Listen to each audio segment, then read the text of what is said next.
Hey everyone, and thanks for tuning in to TinCapsules, where we celebrate Fort Wayne's minor league baseball history.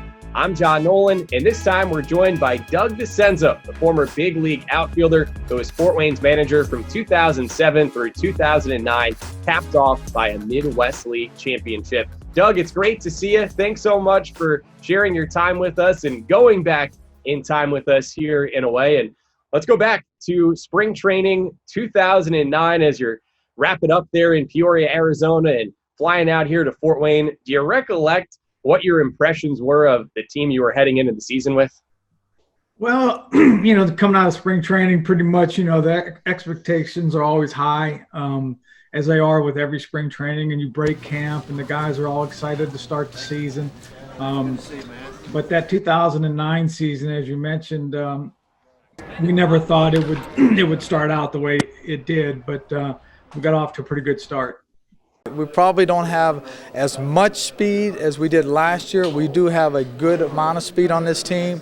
We've probably added a little bit of more power than we had last year, and we're going to start out with a five-man rotation, which is a little bit different than last year. So we got a lot of experienced guys, but we got some new young arms. So hopefully me and some of the other guys who have been here before can help nurture the younger guys, and I think we're going to be just fine. 6 games on the road before you finally got to open up Parkview Field. And like I said, you were the Fort Wayne manager in 07 and 08, but that was during the Wizards era, playing at Memorial Stadium. So what was it like simply just transitioning into a brand new ballpark?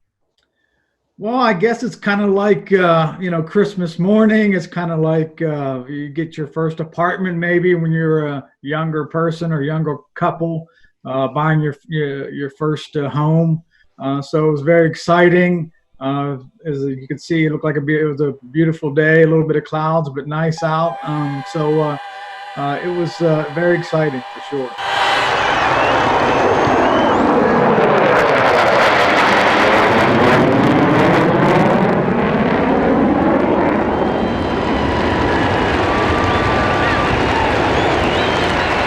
Yeah, so a 10-0 start to begin the season, and from there, you guys hardly slowed down in that first half, finishing up 45-25 by the All-Star break, winning a division title for that first half to clinch a playoff spot.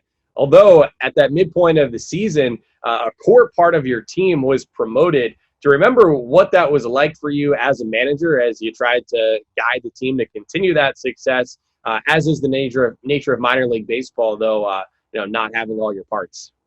Well, you know what, you set out to accomplish goals in whatever we do, and in our business, it's a job to get players prepared to help the major league team, and that was just one of the steps in that time of the season when we make adjustments as an organization and we move guys up, hopefully, and not down, and so.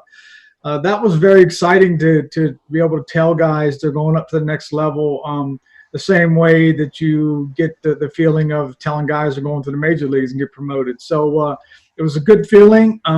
Baseball is a game of adjustments, and that's one of the old-time cliches. And what you have to do is just you play with what you got and you try to figure it out. So the guys were excited for the players that got promoted, and then we just continued on.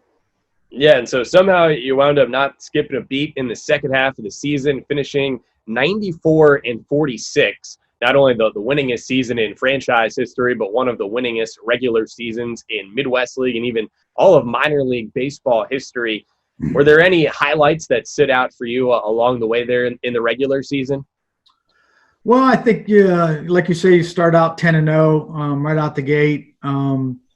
I think at the end of the first half and the beginning of the second half, even after we lost those some of those players, it was an unbelievable a stretch of games that we won. It was something like 13 out of 16 at the end of the first half, and then another run of 12-2 or something like that. But it was something crazy. It was like a made-up fairy book story. But we were having a blast, and it seems like just yesterday that it happened. The wind and the pitch. Fastball swung on, belted. Deep right field. You can't forget about it. TinCaps win on a home run by Blake T. Cody. A no-doubter over the right field wall. This could be a career moment for Simone Castro. The first pitch, a swing and a fly ball center field. T. Cody is under it, reaches up, makes the catch. And Simone Castro has thrown a no-hitter. And Simone Castro, the first no-hitter in Fort Wayne professional baseball history. Unbelievable. Yeah, hard to believe that more than a decade has passed now since. Well, after that magical or even storybook regular season, and literally a storybook that was produced by Dan Watson, the broadcaster and media relations manager, along with Michael Limmer here with the TinCaps. Of course, there was still a job to do in the postseason, and you guys were actually on the brink of elimination in that first round series against South Bend, just a short best-of-3 series, and it was tied a game apiece, and you were trailing in the 8th inning of the decisive Game 3 when Cole Figueroa came to bat. And that'll bring up one of the more reliable sticks in the lineup, Cole Figueroa. You could say he is due. Bases remain loaded. 4-3. There's a swing and a shot. It's past the diving third baseman Estevez. 1 run is in. Here comes another in to score. It'll be a double for Figueroa. The crowd is on its feet at Parkview Field, and the TinCaps have the lead. What a job by Figueroa. The TinCaps dugout is just exploding, and how about Cole Figueroa? Just goes with a pitch and laces it down the left field line. Doug Dascenzo windmilling everybody around. And oh, those walks, have they ever come back now to haunt the South Bend Silverhawks?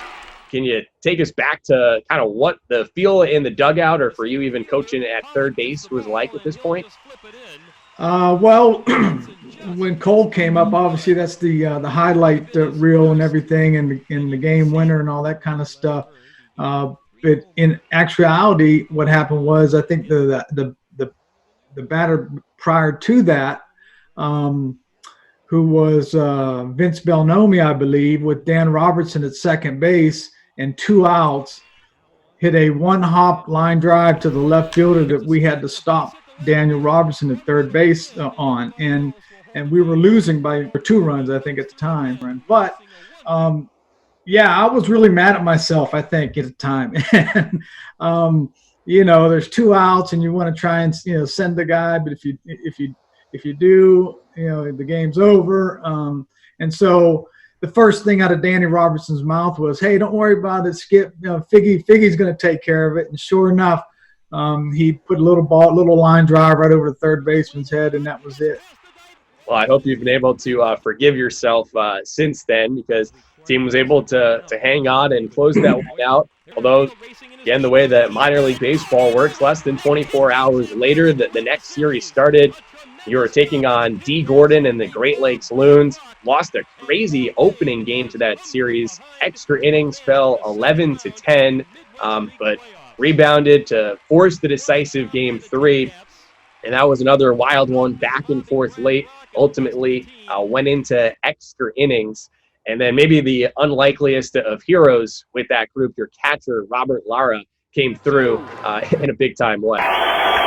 Old St. Clair, the slow windup, the payoff pitch, a swing and a drive, left center field. This is hit well. Silverio at the track, at the wall. It is gone! Robert Lara with the walk-off home run, and the TinCaps are going to the Midwest League Championship Series. Robert Lara, his first hit of the postseason. The sign of the night, Fort Wayne 4, Great Lakes 3, and for the first time in franchise history, Fort Wayne is going on to the Midwest League Championship Series. Yeah, he was for sure the hero there on that particular at that particular moment in that game, and I think that was actually his first hit in the postseason. And so he'd done a great job behind home plate. catching, working with all the pitchers and everything, and finally he got an opportunity offensively to contribute, and he did big. So those are some crazy games. Like you say, when you're involved in seasons and postseason type of games,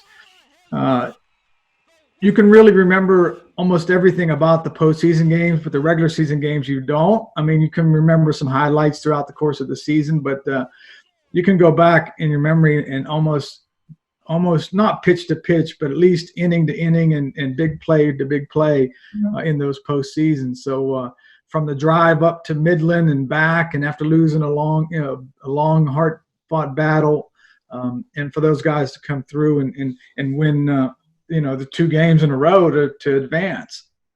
I know at the single A level, it's not nearly the same kind of weight that the Chicago Cubs, the organization you work for today, feel when they're playing in October. But did you guys feel a sense of pressure to wind up winning a title after the outstanding regular season that you had? Well, yeah. Well, you know what? The difference between the major league level and the minor league level is obviously the bank accounts, the jewelry that you get, the trophies that you get whenever those are all a lot nicer. But in reality, if you're a competitive person, and which baseball people are, just like probably in a lot of different companies, you're competitive, you want to be the best, and you go out to win the game. You don't go out to lose the game. So I think the overall meaning and message is still there, whether you're in the minor leagues or the major leagues. And you want to play the game for the right reason, and the right reasons to go out and be the best on a particular night or a particular season. And I think sometimes we tend to lose sight of that. And when guys start making maybe a lot of money and this and that, or they get the thing, the cart before the horse, if you will. So we got to always keep in mind of how we learned how to play this game years ago when we were little kids, and why we played it.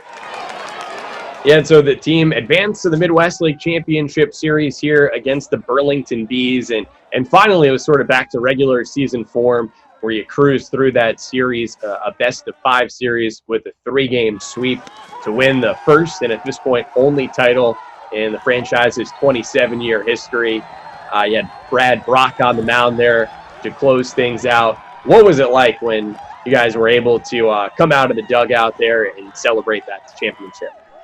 Well, exactly what you see on the clips there. Everybody going crazy, everybody hugging each other. Mission accomplished, if you will.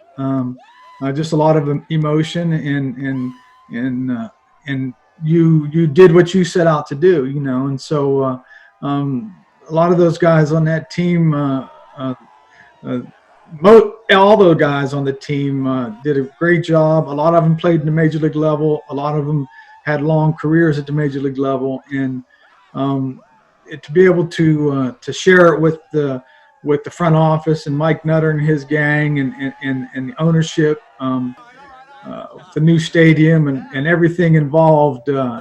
Again, it was, you couldn't have written it any better. Indeed, and yeah, 19 players from that team have gone on to reach the major leagues, including Brock, who's been a big league all-star, and 19 players from a single season with a single A club. That is an all-time record. So maybe including that, what do you consider that season's team's legacy? I think just going out and having fun and competing the way they did.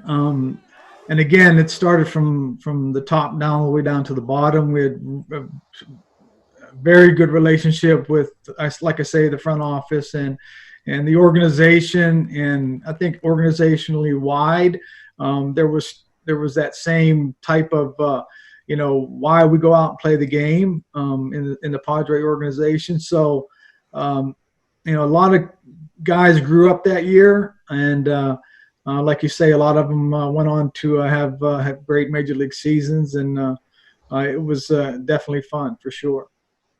And I know you have stayed in close touch with TinCaps president Mike Nutter over the years. What message do you have to fans and folks here in Fort Wayne these days? Well, just be patient. Going through this pandemic and everything right now. Baseball will be back at some point, and when it does, I'm sure the stands will be packed like they always are. It's a beautiful stadium. We love going there and living in Fort Wayne and for 5 months out of the year. And just be patient. They're going to figure this thing out. And when that day comes back, it'll be a big celebration. So I'm looking forward to it. Yeah, maybe the next best celebration after the one that you had in 2009. That was sort of the bonus right after you came back from Burlington, Iowa, to get to have something of a parade at Parkview Field before everyone went their separate ways for the off season. Any other special memories or good stories stand out from that year? Well, yeah, I mean, talking about the playoffs or that first round against South Bend, Simone Castro started that game, and we were winning. I believe it was 2-1, maybe, or 2-0. I think it was.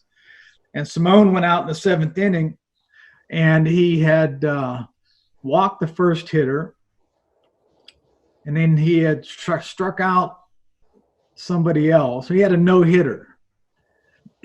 And he had walked another person, and I went out and took him out. We took him out of the game, and everybody said, "What's going on? He's got a no hitter." Blah blah blah blah blah. And again, to my point, the point is you're going to go out and win the game. And Simone was not happy by coming out of the game, and you know how big Simone is and how short I am. But one of those moments where you had to go out and win the game. So that was one for sure. The other moment I remember quite vividly was at the All-Star break when we, and I think I mentioned to you this when we talked on the phone a couple of times, but when we lost the guys and sent them all up, and again, we were all excited for them and everything, and we got together after they had left a day or two later, and I told the group, I said, listen, I said, you know what? I said, we're having a great season, and maybe this meeting happened towards maybe closer to the end of the season. But I said, you guys, not next year, but the year after, a lot of you guys are going to be together again probably. Some guys are going to go to high A ball next year. Some will go to double A. But within 2 years, you'll all be back together as a good chance. And in 2011, those guys actually did the same thing in San Antonio. The exact same record, 94-47 or whatever it was, 94 wins in the regular season, and they won 7 more games to win the championship. So that was kind of cool. Absolutely. And you yourself went on to manage up in double A in the Padres system, and spent time as a base coach in the big leagues with the Braves, and these days working in the Cubs organization in charge of base running and serving as an outfield coordinator. How has life treated you since Fort Wayne fans last saw you in the TinCaps dugout? Life's been good. The hair is getting a little bit grayer since then, but everything's good. There's no complaints. Again, this game of baseball that we all love, we continue to do that. We're doing it via the Zoom meetings and everything nowadays. But so it's we're doing what we can, and we're trying to stay prepared for when the day comes that we can all go back on the field and get some grass stains and mud on our uniform. Yeah, that sounds absolutely fantastic, and look forward to hopefully crossing paths with you again here at Parkview Field, as you have come through a couple of times over the years. But thanks again so much for all the joy that you've helped to bring to the fans here in Fort Wayne, and glad to hear that life has continued to treat you well since. Well, thank you. And that's the first thing I do every year when we get to spring training. I look at the schedule and I look to see when the South Bend team is coming to Fort Wayne, so I can come down to Fort Wayne and see everybody and do my work. Fantastic. And again, congrats on all the success that you've had, winning a World Series ring with the Cubs to match the one that you got here with the TinCaps in 2009. There's former TinCaps manager Doug Dascenzo joining us here on TinCapsules. I'm John Nolan saying thanks for watching and so long.